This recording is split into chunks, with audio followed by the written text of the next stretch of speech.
जय माता दी दोस्तों, मनुष्य अपनी किस्मत को कैसे बदल सकता है। माता पार्वती ने शिव से एक बार यह प्रश्न पूछा, प्रभु मनुष्य अपनी किस्मत को कैसे बदल सकता है? यदि उसके जीवन में दुख है तो उसे कैसे दूर कर सकता है? यदि उसकी मेहनत व्यर्थ जाती है और किस्मत उसका साथ नहीं देता है तो वह मनुष्य क्या करे? कृपया कर मुझे बताइए। तब भगवान शिव ने माता पार्वती को यह रहस्य बताया था कि इंसान अपनी किस्मत कैसे बदल सकता है। यदि आप कड़ी मेहनत करने के बावजूद असफल हो रहे हैं, आपके प्रयास बार बार विफल हो रहे हैं और आपको अपने कार्यों का उचित फल नहीं मिल रहा है तो यह कथा विशेष रूप से आपके लिए है। इसे ध्यान पूर्वक सुने और अपने जीवन में उतारे। कथा शुरू करने से पहले आपसे एक निवेदन है। शास्त्रों में कहा गया है कि अधूरी छोड़ी गई कथा दुख और पाप का कारण बनती है, इसलिए इसे अंत तक जरूर सुने और वीडियो को लाइक और हमारे चैनल को सब्सक्राइब करें और कमेंट में हर हर महादेव लिखना ना भूलें। माता पार्वती ने कहा, प्रभु उसे क्या करना चाहिए ताकि उसका भाग्य उसके पक्ष में हो जाए। भगवान शिव ने गंभीर होकर कहा, देवी आज तुमने तो बहुत ही अच्छी प्रश्न पूछी है। इसके उत्तर में समस्त मानव जाति का कल्याण हो सकता है।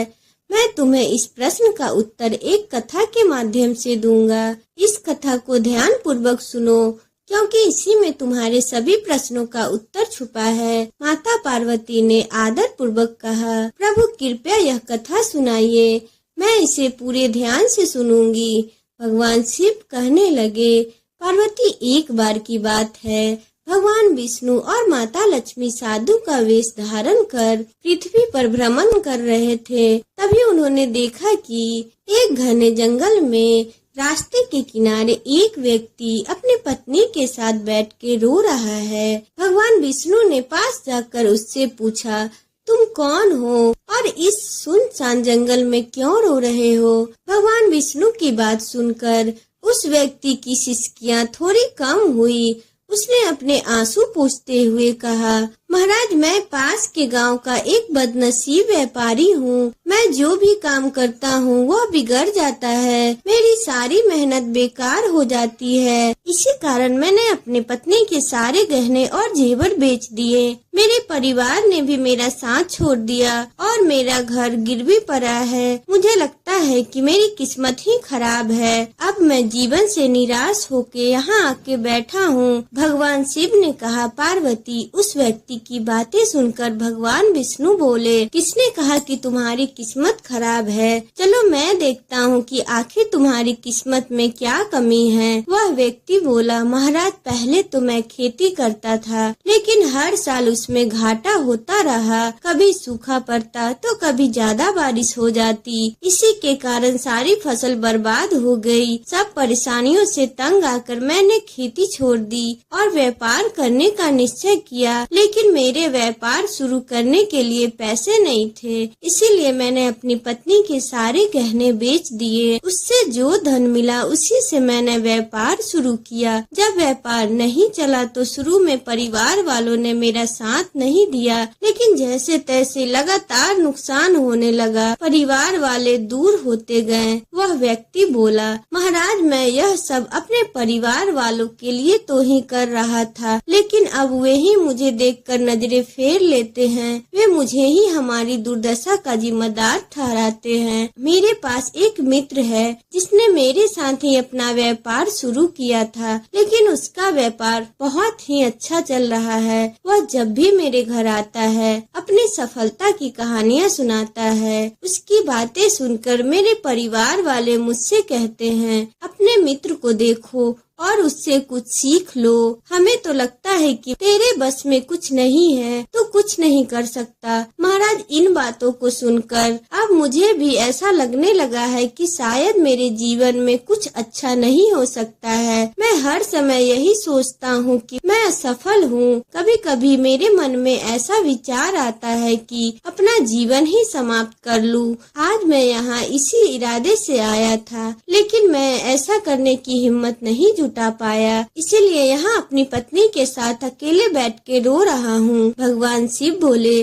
पार्वती उस व्यक्ति की सारी बातें सुनने के बाद भगवान विष्णु ने उससे कहा, तो यह बात है, क्या तुम और कुछ कहना चाहते हो? वह व्यक्ति बोला, महाराज, एक तो मेरा हर काम बिगड़ जाता है और दूसरा मेरा मित्र हमेशा मुझे नीचा दिखाने की कोशिश करता है। उसकी बातें मुझे बहुत परेशान करती है। मैं समझ नहीं पाता कि इस स्थिति में क्या करूं और क्या ना करूं। भगवान विष्णु मुस्कुराते हुए बोले, क्या तुम अपने मित्र की बातों को सुनकर वास्तव में दुखी हो जाते हो? उस व्यक्ति ने कहा, हाँ महाराज, मैं अपने मित्र की बातों को सुनकर बहुत दुखी हूँ। तुम्हें किस बात का अधिक दुख है, अपने असफल होने का या फिर अपने मित्र के सफल होने का? यह सुनकर वह व्यक्ति कुछ पल के लिए चुप हो गया, लेकिन उसने कहा, महाराज, अगर सच कहूँ तो मुझे अपने असफल होने का उतना दुख नहीं होता जितना मेरे मित्र के सफल होने से होता है। भगवान विष्णु ने पूछा, अगर तुम्हारा मित्र असफल हो जाए तो क्या तुम्हें खुशी होगी? वह व्यक्ति बोला,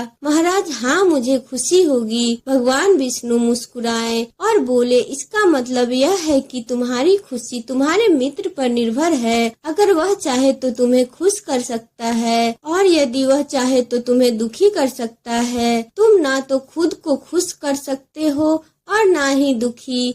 इसका अर्थ यह है कि तुम अपने मित्र की पूरी गुलाम बन चुके हो, इसीलिए मुझे लगता है कि तुम्हारा कुछ भी नहीं हो सकता। भगवान शिव बोले, पार्वती, जब भगवान विष्णु ने थोड़ा नाराजगी भरा स्वर दिखाया और वहां से आगे बढ़ने का प्रयास किया तो वह व्यक्ति घबराकर उनके सामने हाथ जोड़ के खड़ा हो गया। उसने कहा, महाराज, कृपया करके मुझे छोड़कर मत जाइए। आपकी बातों को सुनकर मुझे थोड़ी आशा नजर आ रही है। मुझे बताइए कि मैं क्या करूं? भगवान विष्णु रुके और बोले, यदि तुम मेरी बात मानने को तैयार हो तो मैं तुम्हें एक मार्ग दिखाऊंगा। याद रखना, जब हम किसी बाहरी चीज या व्यक्ति से उम्मीद बांध लेते हैं तो हमारी उम्मीद, तो हमारी खुशी और दुख उस पर निर्भर हो जाता है। ऐसे में हम खुद को कमजोर बना लेते हैं। इससे बेहतर है कि तुम अपने आप से आशा रखो।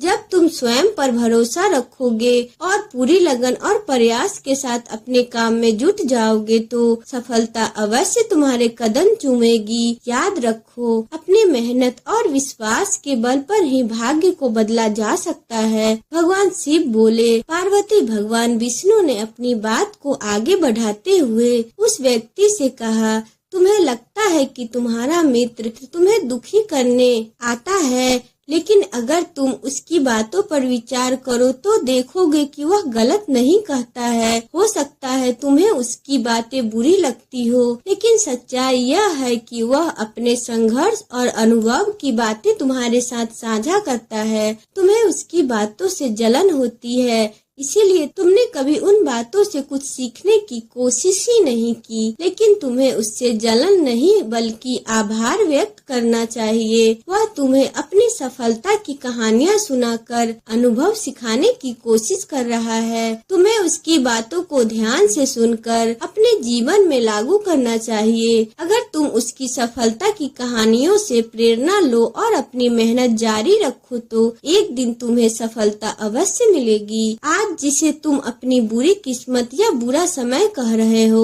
वह बदल जाएगा और जब तुम्हारा अच्छा समय आएगा तब तुम्हारे विचार भी बदल जाएंगे। लेकिन देखना, जब तुम्हारा अच्छा वक्त शुरू होगा तब तुम्हारा वही मित्र जो आज अपनी सफलताओं की बातें करता है तुम्हारे पास आकर अपनी असफलताओं की कहानियां सुनाएगा। वह यह कहेगा ताकि तुम्हें भ्रमित कर सके, तुम्हारा आत्मविश्वास डगमगा जाए और तुम गलत निर्णय ले लो। इसीलिए उस समय भी तुम्हें अपनी बुद्धि का प्रयोग करना होगा। जैसे आज तुम्हें उसकी सफलता से जलन होती है, उसी तरह कल उसे भी तुम्हारी सफलता से जलन होगी। भगवान शिव कहते हैं, पार्वती विष्णु जी की बातें को सुनकर उस व्यक्ति के चेहरे के भाव बदल गए वह बोला, महाराज आप बिल्कुल सही कह रहे हैं। अब मैं समझ गया हूँ कि मेरी खराब किस्मत इसलिए थी क्योंकि मैंने उसे दूसरों के हाथ में छोड़ दिया था, लेकिन अब मैं अपनी किस्मत को अपने हाथों में रखूंगा।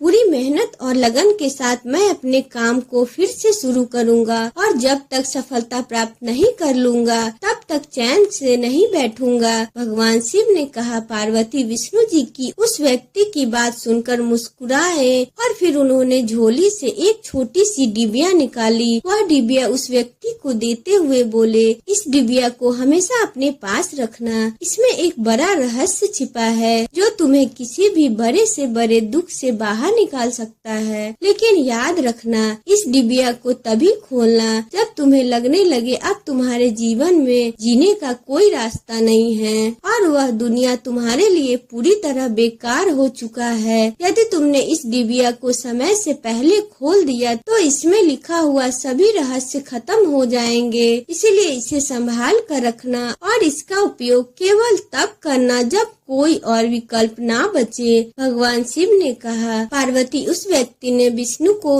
वचन दिया, महाराज मैं आपकी बात का आदर करूंगा। जब तक मैं किसी और उपाय से अपने दुखों का समाधान नहीं ढूंढ लेता तब तक इस डिबिया को नहीं खोलूंगा। भगवान शिव कहते हैं। पार्वती उस व्यक्ति ने विष्णु जी की वचनों को अपनाया और नए सिरे से अपने जीवन की शुरुआत की। धीरे धीरे उसकी मेहनत रंग लाई और उसके जीवन में बदलाव आने लगा। याद रखना, समय कभी एक जैसा नहीं रहता है। जैसे बुरा वक्त आता है वैसे ही अच्छा वक्त भी जरूर आता है, लेकिन जो व्यक्ति अपने कर्मों और विश्वास के साथ खड़ा रहता है वही अपने जीवन को बेहतर बना पाता है। भगवान शिव कहते हैं। पार्वती एक दिन उस व्यापारी के राज पर पड़ोस राज्य ने हमला कर दिया। उस हमले में पड़ोसी राज्य के राजा ने पूरे राज पर कब्जा कर लिया। सैनिकों ने चारों ओर लूटपाट मचा दी। व्यापारी का जो भी धन संपत्ति था वह सब कुछ लूट लिया गया। उनके घर में आग लगा दी गई। जान बचाने के लिए व्यापारी को अपने परिवार सहित उस स्थान से भागना पड़ा। कई दिनों तक वह अपने परिवार के साथ इधर उधर भटकते रहे। भोजन के लिए मोहताज होने के कारण पूरा परिवार भूख से परेशान था। उसी दौरान उसका बच्चा गंभीर रूप से बीमार हो गया। इलाज के अभाव में बच्चा तड़पने लगा। यह दृश्य देखकर व्यापारी का दिल पूरी तरह टूट गया। वह सोचने लगा, अब मैं अपने बच्चे का इलाज कैसे करूं? मेरे पास तो खाने तक के लिए पैसा नहीं है। जीवन का यह दुखद मोड़ अब असहनीय हो चुका है। इन हालातों ने व्यापारी को गहरे अवसाद में ढकेल दिया। उसे लगने लगा कि उसका जीवन व्यर्थ है। वह सोचने लगा कि इस दुनिया में कुछ भी स्थायी नहीं है। चाहे आप जीवन में कितना भी कुछ हासिल कर ले, अंत में सब कुछ खत्म ही हो जाता है। जीवन जीने का क्या फायदा? इससे तो अच्छा है कि मैं अपने जीवन को समाप्त कर दूं। भगवान शिव कहते हैं। पार्वती इस निराशा के क्षण में व्यापारी ने अपने परिवार के साथ आत्महत्या करने का निर्णय ले लिया। जैसे ही वह इस घातक कदम की ओर बढ़ने वाला ही था, उसे अचानक भगवान विष्णु की द्वारा दी गई डिब्बी की याद आ गई। भगवान विष्णु ने उसे यह डिब्बी देते हुए कहा था कि तुम्हें दुनिया में कोई रास्ता ना नजर आए, जब तुम्हें लगे कि अब जीवन जीने का कोई मतलब नहीं बचा है, तभी इस डिब्बी को खोलना। इसमें जो पर्चा है उसे पढ़ना। तुम सारा दुख, सारी समाज, तुम्हारी सारा दुख उसी समय समाप्त हो जाएगा। उस व्यापारी ने आत्महत्या से पहले डिब्बिया खोलने का निश्चय किया, यह सोचकर कि शायद इसमें कोई जीवन के लिए कोई मार्गदर्शन हो। वह तुरंत डिब्बी के अंदर छिपे हुए पर्चे को निकालने लगा। डिब्बी को खोलते ही उसके अंदर एक पर्चा दिखाई दिया। उत्सुकता के साथ उसने पर्चा निकाला और पढ़ना शुरू किया। पर्चे पर लिखे शब्द पढ़कर जैसे उसकी आंखों के सामने से निराशा का सारा अंधकार हट गया। माता पार्वती ने यह सुनकर भगवान शिव से पूछा, उस पर्चे में ऐसा क्या लिखा था जिससे उस व्यक्ति की सोच सोच ही बदल डाली। भगवान शिव मुस्कुराते हुए कहें, पार्वती उस पर्चे पे लिखा था, यह समय भी बीत जाएगा। माता पार्वती ने विस्मय से कहा, प्रभु मैं समझी नहीं, इसका क्या अर्थ है? तब भगवान शिव ने समझाया, पार्वती जीवन में कभी भी समय एक जैसा नहीं रहता है। जब अच्छे दिन आते हैं तो वे बीत जाते हैं और बुरे दिन आते हैं तो वे भी स्थायी नहीं रहते हैं। समय हमेशा परिवर्तनशील है, इसीलिए इंसान को कभी निराश नहीं होना चाहिए। उसे हिम्मत और धैर्य से काम लेना चाहिए और अपनी मेहनत जारी रखनी चाहिए। कठिन परिश्रम और सच्ची लगन से किया गया कार्य कभी व्यर्थ नहीं जाता। बुरे दिन चाहे कितने भी कठिन क्यों न हो, वे हमेशा समाप्त हो जाते हैं। जब इंसान अपने प्रयासों से आगे बढ़ता है तो सफलता उसका इंतजार करती है। जब उस व्यक्ति ने पर्चा पर लिखे उन शब्दों को पढ़ा तो उसे अपने जीवन की सच्चाई समझ में आने लगी। उसने महसूस किया कि जैसे उसके बुरे दिन खत्म होकर अच्छे दिन आए थे, वैसे ही अब जो बुरे दिन हैं वे भी समाप्त हो जाएंगे। यह सोचकर उसने नए उत्साह के साथ अपने जीवन को फिर से संवारने की संकल्प लिया। इसके बाद उस व्यक्ति ने मेहनत, लगन और ईमानदारी से अपना व्यापार फिर से शुरू किया और धीरे धीरे उसकी मेहनत रंग लाई और एक दिन वह अपने शहर का सबसे सफल व्यापारी बन गया। उसने अपने परिवार के साथ सुख, शांति और समृद्धि का जीवन बिताया। तो कैसी लगी आज की ये कहानी? कमेंट में जरूर बताइएगा। और यह कहानी हमें सिखाती है कि चाहे जैसी भी परिस्थितियां हो, कितना भी कठिन हो, हमें कभी हिम्मत नहीं हारनी चाहिए। समय हमेशा बदलता रहता है और मेहनत का फल एक दिन जरूर रंग लाता है। अगर आपको मेरी वीडियो अच्छी लगी हो तो चैनल को लाइक एंड सब्सक्राइब करें और बेल आइकन को प्रेस करें।